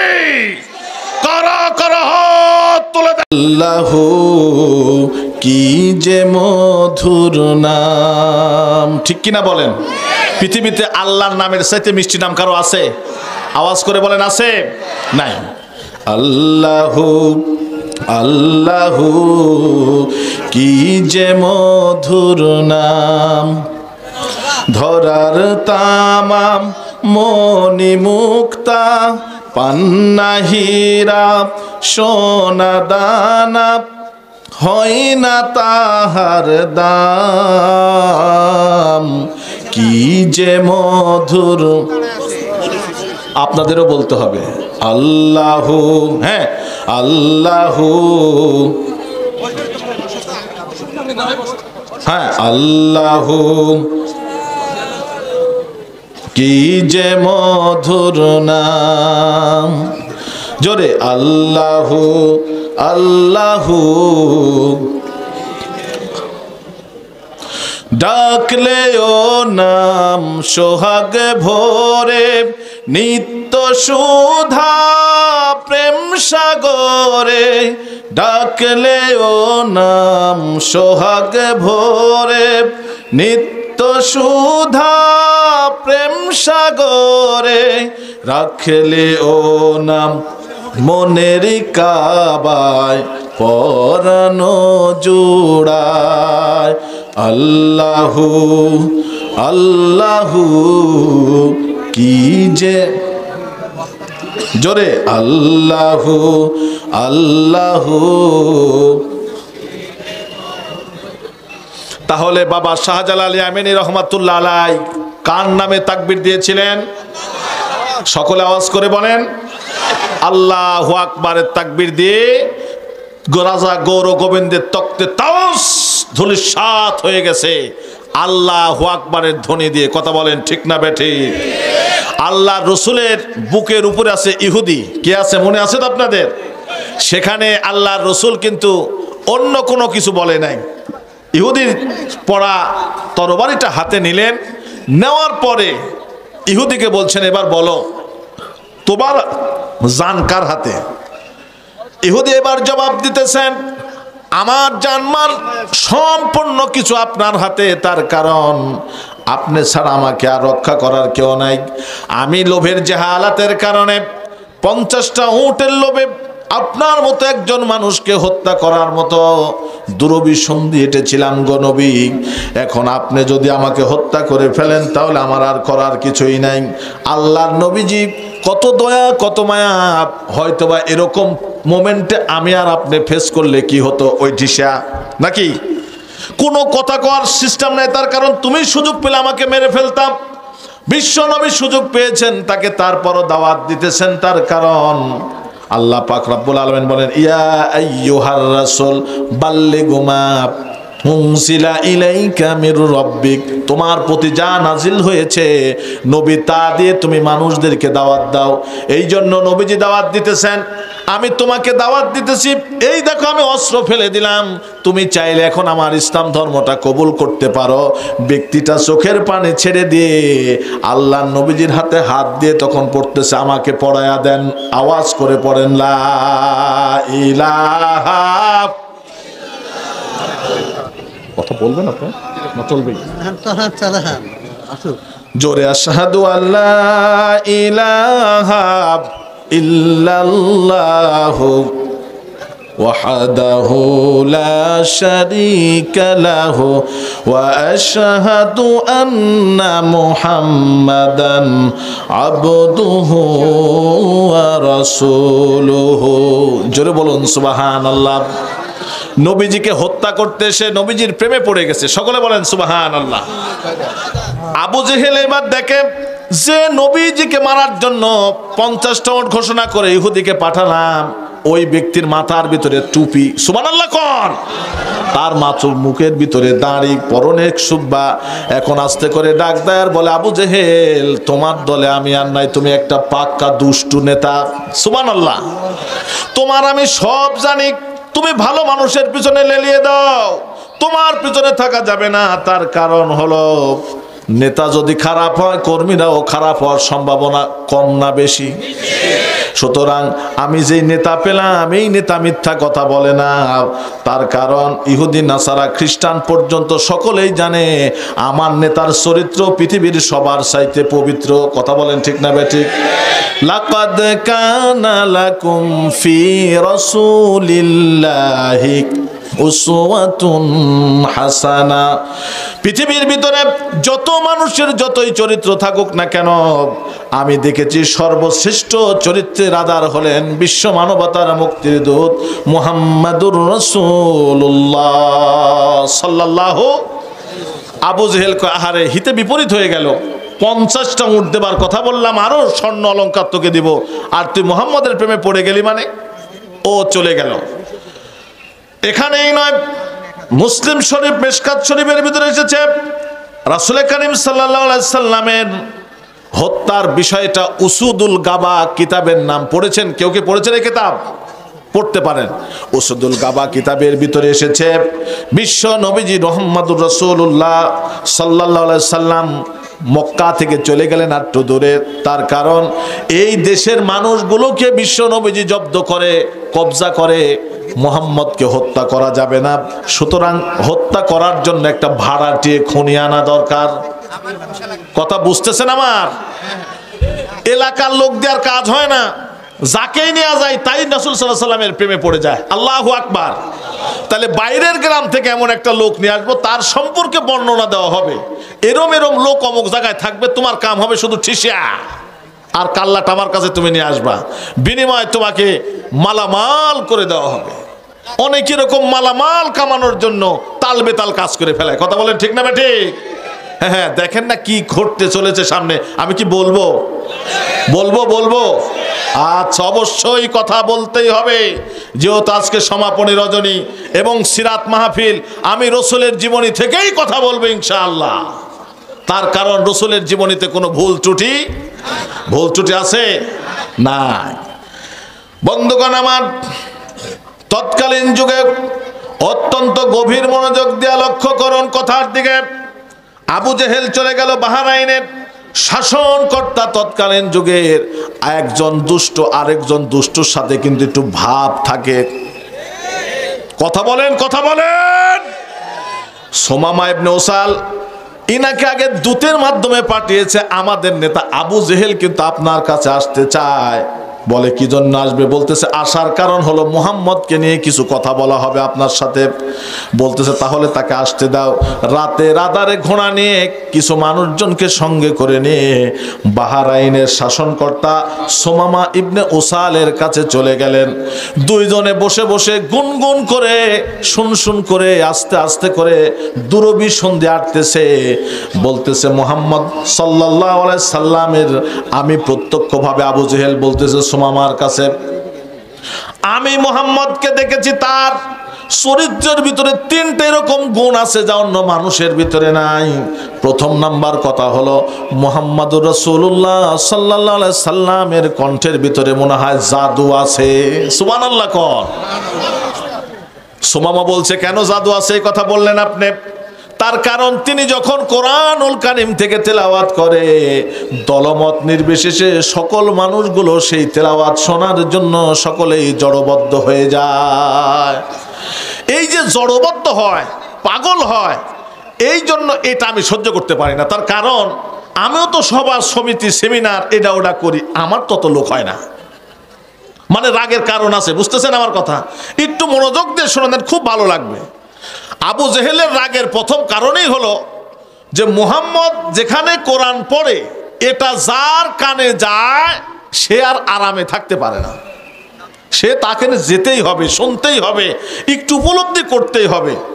মাঝে মাঝে আমিও তাল না পেয়ে দিনে যদি যেতে লজ্জাও করে, রাতে কিন্তু আমি মিস করি না সুমামা। এই জিনিসগুলো আবার আমার কাছের উদ্বার সাহেব আমাকে মাঝে মাঝে লক্ষ্য করে যে নেতা রাতে কি করে। নেতার তো বাড়ি থাকার কথা, আর নেতা দেখে বাড়িতে আছে খালি তার স্ত্রী, নেতা নাই। কনে গেছে নেতা? কয় আমি জানি, আমাকে কয় যায় নেতা। কিছু কিছু নেতা বাড়িতে বলে গেল, অধিকাংশ নেতাগুলো আবার স্ত্রীর সাথে ভালো সম্পর্ক থাকে না। তো ইনি গেছে, তো বলে মাঝে মাঝে আমি যাই, আমি রাতে শুনে আসার পরে যখন আমি বাড়িতে আসি, আমার স্ত্রী তো একটু বোম ফোলা মানুষ, মানে দুই গাল মেয়ে মানুষ যখন রেগে যায় একটু থপ করে থাকে, নাকি বলেন? হ্যাঁ, বলে তুমি কোথায় ছিলে সারা রাত? আস্তে করে বলে মুহাম্মদের কোরআন। তুমি যাবে আমাকে সাথে করে নিয়ে গেলে সমস্যা কি? ও জিনিস তুমি বুঝবা না। এই জন্য মুহাম্মদের কণ্ঠে জাদু আছে। এই জিনিস দেখে আমার সামাজিকও সমস্যা, আমার পারিবারিকও সমস্যা। যেহেতু পারিবারিক সমস্যা এবং সামাজিক সমস্যা এটা মূল, এই জন্য সর্বপ্রথম এর জন্য মুহাম্মদের বিরুদ্ধে আমি নালিশ করলাম। এর বিরুদ্ধে একটা কিছু করা দরকার। কয়টা? নাম্বার 1, আপনার আর কয়টা এরকম সমস্যা আছে বলতেছে? আরো একটা হলো,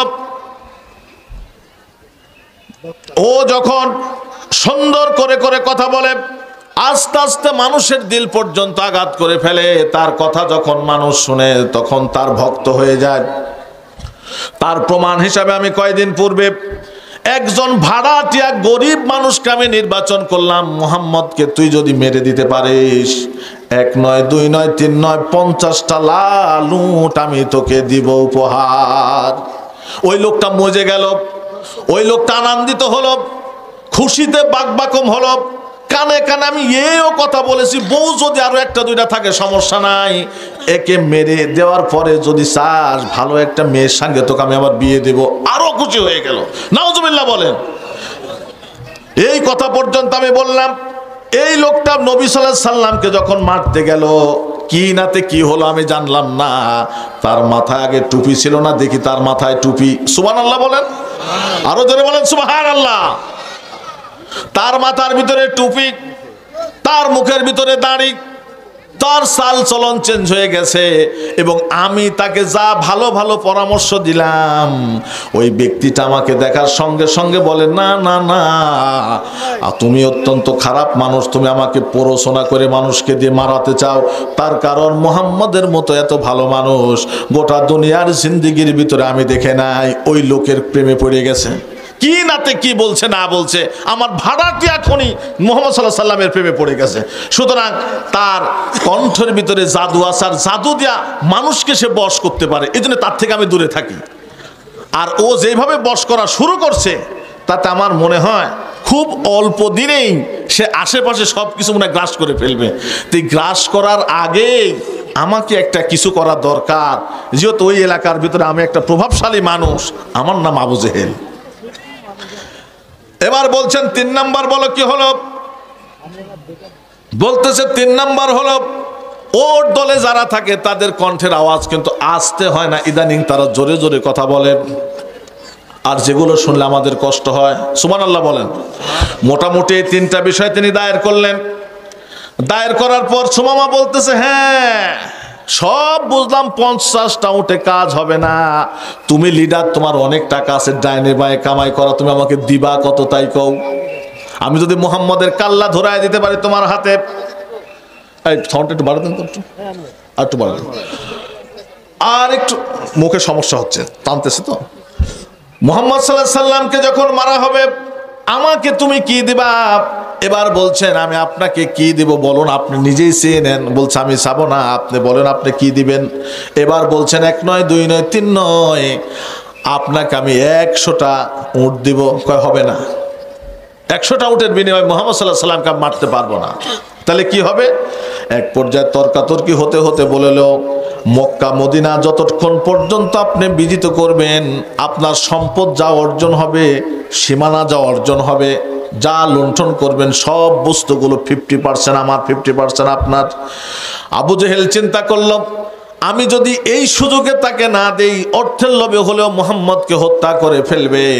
সুতরাং আর দেরি করা যাবে না। এই মুহূর্তে আমার উচিত হলো, আমি মুহাম্মদ সাল্লাল্লাহু আলাইহি সাল্লামকে মারার জন্য সুমামাকে আমি দায়িত্বটা দিয়ে দিলাম। এইবার সুমামাকে বলা হলো, হ্যাঁ সুমামাও কিন্তু চালাক মানুষ, বলতেছে মুখের কথা মানি না, আপনি আমাকে দস্তখতের মাধ্যমে আপনি লিখিত দিয়ে দেন, আপনি মুখের কথা নাও দিতে পারেন।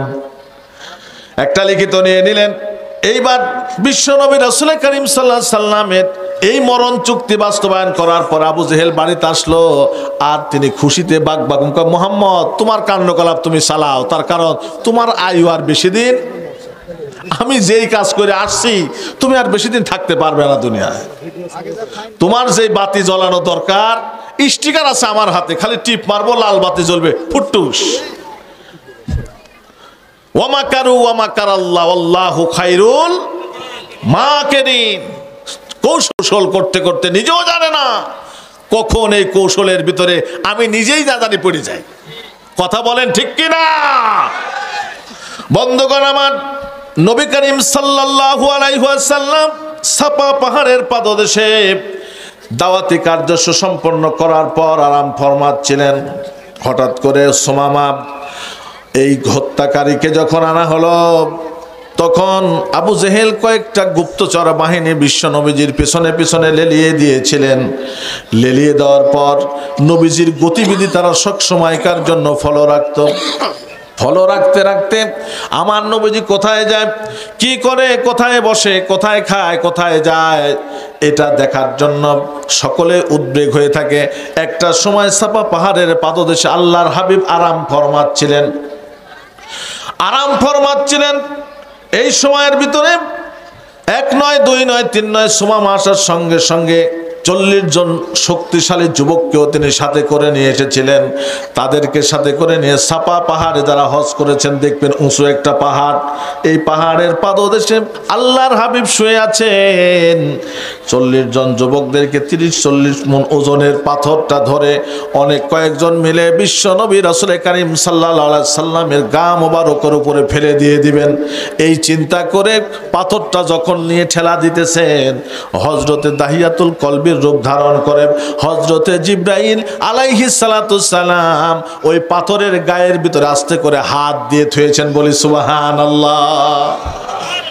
তার কারণ কি?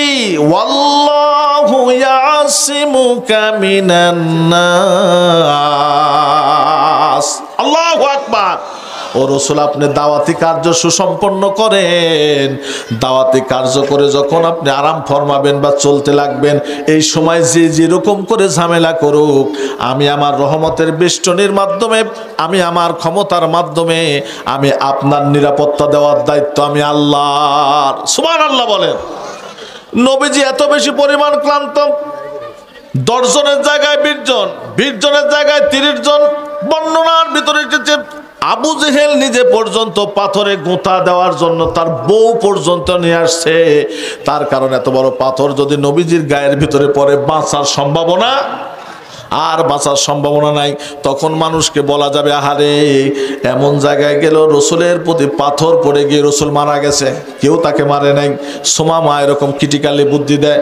দিতে দিতে যখন দাহিয়াতুল কলবির রূপ ধারণ করে সুন্দর করে ধরে আছে, একটা সময় যখন চক্রান্তর পর চক্রান্ত চলতেছে, বিশ্ব নবী রাসূল করিম সাল্লাল্লাহু আলাইহি সাল্লামের পা মোবারকের কাছে এসে হযরতে জিবরাইল আলাইহিস সালাতুস সালাম, আল্লাহর নবী শুয়ে আছেন, ডাক দিবেন না কি করবেন তিনি কিছুই পাচ্ছেন না। মুহূর্তের ভিতরে বিশ্ব নবী শুয়ে আছেন, নবীজির পা মোবারকের ভিতরে জিবরাইল আমিন পা দিয়ে দিয়ে এই জিহবা দিয়ে দিয়ে চাটতেছেন। তাও বিশ্ব নবীজির ঘুম ভাঙে না। বিশ্ব নবীজির পা মোবারকে যখন চেটে চেটে রসুলকে তোলার জন্য জিবরাইল আমিন কষ্ট করছেন, তখনও বিশ্ব নবীজির ঘুম ভাঙেন না, ক্লান্ত হয়ে গেছেন। সেই দিন জিবরাইল আলাইহিস সালাতু সালাম কান্নকুহুরের ভিতরে এক হাত পাথরের দিকে লাগায়, এক হাত নিজের কানে দেয়া আল্লাহর নামে সেই দিন যখন তিনি মুসলমান আজানের ওয়াক্ত পরে সন্তান জন্মের পরেও আরো মোটামুটিভাবে আমি কিতাবে পড়ে দেখেছি রাসূল সাল্লাল্লাহু আলাইহি সাল্লাম আরো 10 জায়গা আজান দেওয়া সুন্নাত। জোরে বলেন সুবহানাল্লাহ। তার ভিতরে মুসলমান যখন বিপদে পড়বে অন্য কারো সাহায্য নয়, অন্য কারো সাহায্য নয়, কাফের মুশরিকদের অন্তরে ভয় ধরানোর জন্য জিবরাইল আমিন ডান হাতটা কানের ভিতরে দিয়া বাম হাতটা পাথরের দিকে লাগায়া তখন তিনি আজান দিলেন, আল্লাহু আকবার, আল্লাহু আকবার, আল্লাহু আকবার,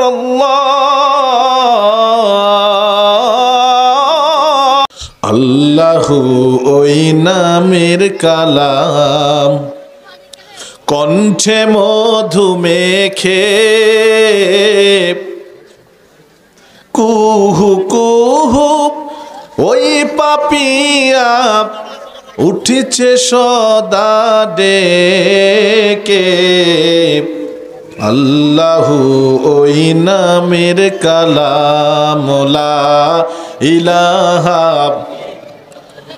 জোরে লা ইলাহা, লা ইলাহা, গ্রহ রবি দিশে হারাম, ওই আকাশে চাঁদ সিতারা ঘুরছে তারা অনন্ত সেই অনাদিকাল থেকে। আল্লাহু ওই নামের কালাম, লা ইলাহা, জোরে লা ইলাহা, সুবহানাল্লাহ আলহামদুলিল্লাহ আল্লাহু আকবার, লা ইলাহা, সুবহানাল্লাহ।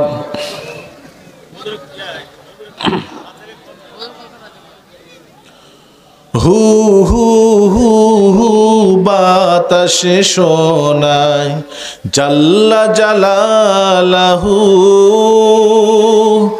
কুল মখলুক তসবিহ পড়ে আল্লাহু আল্লাহু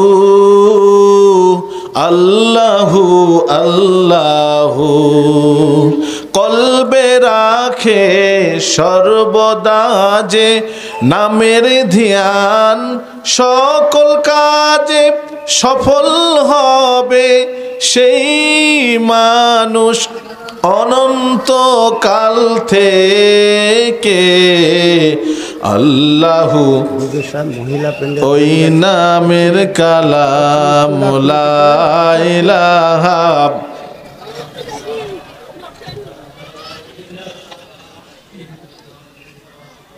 সুবহানাল্লাহ আলহামদুলিল্লাহ আল্লাহু আকবার, লা ইলাহা ইল্লাল্লাহু মুহাম্মাদুর রাসূলুল্লাহ সাল্লাল্লাহু।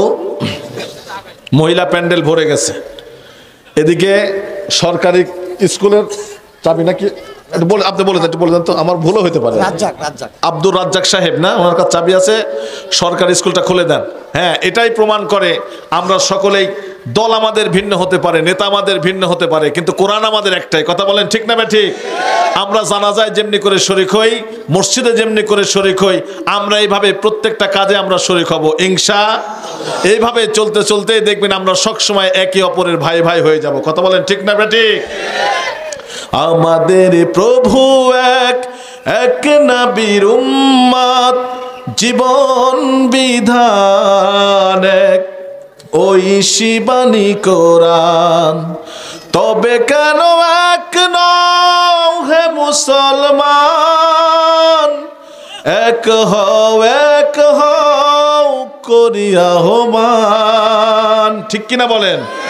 আমরা যদি আজকে এক হই, পৃথিবীর কোনো বাতিল শক্তি যদি চক্ষু রাঙানে দিয়ে এই ধোপাপাড়ার ময়দানে রসুলের কোনো এহেনত করতে চায়, মসজিদের এহেনত করতে চায়, কোরআনকে অবমাননা করতে চায়, আমরা কি সকলেই তা মেনে নেব মুসলমান? আমরা ঐক্যবদ্ধ হয়ে তার দাঁত ভাঙা জবাব দিব। কারা কারা? দুইটা হাত টান টান করে দেখাও। নারায়ে তাকবীর।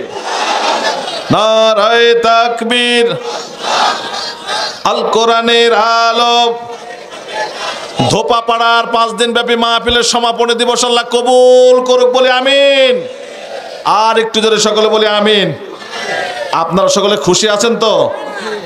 আর একটু জোরে বলেন ইনশাআল্লাহ। মহিলা প্যান্ডেল ভরে গেছে, পুরুষ প্যান্ডেল এখনো খালি আছে। লেডিস ফার্স্ট, আমরা চাই আমরাও ফার্স্টই হই। আর রিজালু কাওয়ামুনা আলান নিসা, আল্লাহ নারীদেরকে পুরুষদেরকে সম্মান দিয়েছে নারীদের উপরে। কে দিয়েছেন এটা? আল্লাহ নিজেই দিয়েছেন। সুতরাং আমাদের সম্মান যদি আমরা নষ্ট করি তাহলে আর কে দিবে আমাদেরকে সম্মান? কথা বলেন, দেওয়ার আছে? এক লোক এরকম করে বলছে, হুজুর মানে স্ত্রী ধরে ধরে মারে। বললাম কেন মারে? তখন একটা কথা বললো, আমি বললাম যে দুজনে মিলমিশ করে থাকেন, আপনি মারতে পারেন না, কারণ আমার মায়া লাগে। আসলে পুরুষ মানুষ, বাংলাদেশের পুরুষ মানুষের মনের ভিতরে স্ত্রীর প্রতি দয়া মায়াটা একটু বেশি হয়। আবার একবারে যে নারীরাও যে খুব একটা খারাপ তাও কিন্তু না। যে মা বোনের এখানে এসেছেন তারাও অত্যন্ত স্বামী ভক্ত। তবে হ্যাঁ, হাদিসের ইবারত হচ্ছে স্বামী স্ত্রীর সম্পর্কটা এরকম হওয়া দরকার যে স্বামী মারা গেল, স্ত্রী তারপরে রাজি খুশি সন্তুষ্ট থাকলো। হাদিসের ইবারত হচ্ছে যে এরভাবে এসেছে, মাতাত ইমরাতা, একটা মহিলা মারা গেল, ও আন জাওজি রাদিয়া, তার স্বামী তার উপরে রাজি খুশি এবং সন্তুষ্ট, দাখালতা ফিল জান্নাত, তার মৃত্যুর পরে তার কবরটাকে আল্লাহ পাক জান্নাত বানিয়ে দিবেন, বলি সুবহানাল্লাহ। আবার একজন মহিলা মারা গেলেন, স্ত্রী মারা গেলেন, স্বামী তার প্রতি রাজি খুশি সন্তুষ্ট, স্ত্রী মারা গেল, স্বামী তার রাজি খুশি সন্তুষ্ট, তার উপরে দুইজনের প্রতি, এদের জন্য আল্লাহ তাআলা জান্নাতটাকে একবারে কাছে করে দিবেন, বলি সুবহানাল্লাহ। এই জন্য স্বামী স্ত্রীর সম্পর্ক আমাদের ভালো হওয়ার দরকার আছে না নাই? আল্লাহ পাক আমাদের সকল মা বোনদেরকে, পুরুষ ভাইদেরকে আজকে তাফসীরুল কোরআন মাহফিলের সবাইকে কবুল করুক, বলি আমিন। আর একটু জোরে সকলে বলি আল্লাহুম্মা আমিন। হুজুর সাহেব রাজ্জাক, আব্দুল রাজ্জাক যেখানে থাকেন স্কুলটা খুলে দেন। নাইলে আমরা বলে দিচ্ছি ইনশাআল্লাহ। হ্যাঁ বলেন বলেন। আসসালামু আলাইকুম। মহিলা প্যান্ডেল পরিপূর্ণ হয়ে গেছে, মহিলা প্যান্ডেল পরিপূর্ণ হয়ে গেছে। হাই স্কুলের রাজ্জাক ভাই অথবা আব্দুল খালেক যেই থাকেন না কেন খুলে দেন। আর মিজানুর রহমান কাচু, তুমি প্রাইমারির দরজাগুলো খুলে দাও, এই আর কি। ধন্যবাদ সবাইকে, আসসালামু আলাইকুম। আচ্ছা এই শুনেন, না এখন ইনি হলেন প্রধান অতিথি আমাদের, আর প্রধান বক্তা তো এখন আসে নাই, মসজিদের ভিতরে। আচ্ছা মেহমান আসছে কিন্তু যে কোনো সময় চলে আসবে। এই ফাঁকা জায়গাগুলো একটু পুরা করে সুন্দর করে সকলে বসেন। বারবার বলতেও খারাপ লাগে, আপনারাও বসেছেন। আসলে যে জায়গাটাতে বসে শীতের দিন সে জায়গাটা কিন্তু গরম হয়। কথা বলেন ঠিক না ঠিক? গরম জায়গা ছাড়তেও কিন্তু একটু কষ্ট হয়, হলেও সোয়াবের দিক থেকে লক্ষ্য করে ইয়াউমাইদিন তুহাদ্দিসু আখবারহা, কালকে কিয়ামতের দিন এই জমিনটা সাক্ষী দেবে। একটু নড়াচড়া করে বসলে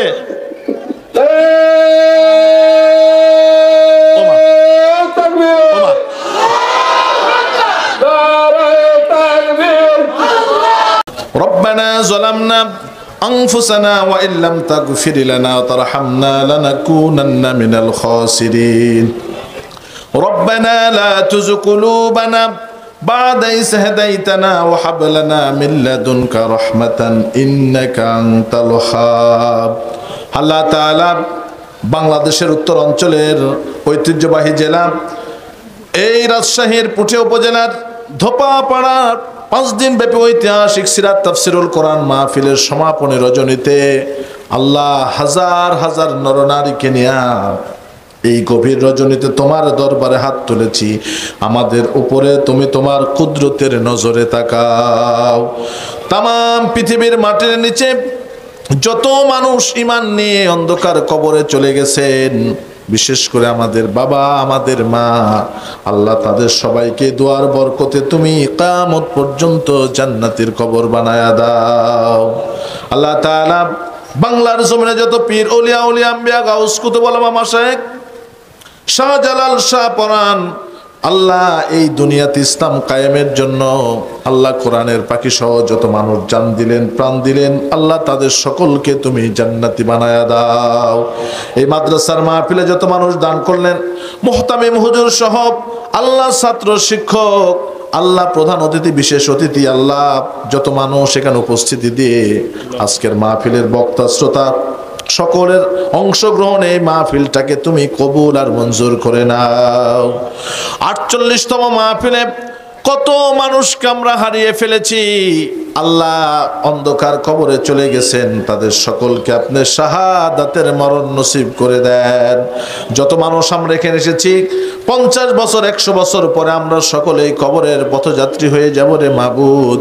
সেই দিন যদি আমল আমাদের একটু কমও থাকে, পাপ যদি একটু কম বেশি থাকে, আজকের মাহফিলটাকে উসিলা করে আল্লাহ আপনি আমাদের সবাইকে জান্নাতি বানায়া দেন। এই মাহফিলটাকে আপনি উত্তরোত্তর কিয়ামত পর্যন্ত জারি রেখে দিন। ধোপাপাড়ার প্রত্যেকটা মানুষকে আপনি মিলেমিশে বসবাস করার তৌফিক দান করে দেন। বাংলার জমিনে কালেমার পতাকা উড্ডয়ন করে দিন। আল্লাহ ইসলামের শাসন শোষণকে আপনি কবুল করে নেন রব্বুল আলামিন। আল্লাহ তাআলা আলেম ওলামার প্রতি আপনি খাস রহমত নাজিল করে দেন। রব্বানা তাকাব্বাল মিন্না ইন্নাকা আনতাস সামিউল আলিম ওয়া তুব আলাইনা ইন্নাকা আনতাত তাওয়াবুর রহিম। সুবহানা রাব্বিকা রাব্বিল ইজ্জাতি আম্মা ইয়াসিফুন ওয়া সালামুন আলাল মুরসালিন আলহামদুলিল্লাহি রাব্বিল আলামিন। মরণকালে সকলের জবানে জারি করে দিবানি কালেমা লা ইলাহা ইল্লাল্লাহু মুহাম্মাদুর রাসূলুল্লাহ সাল্লাল্লাহু আলাইহি ওয়াসাল্লাম। আসসালামু আলাইকুম ওয়া রাহমাতুল্লাহ।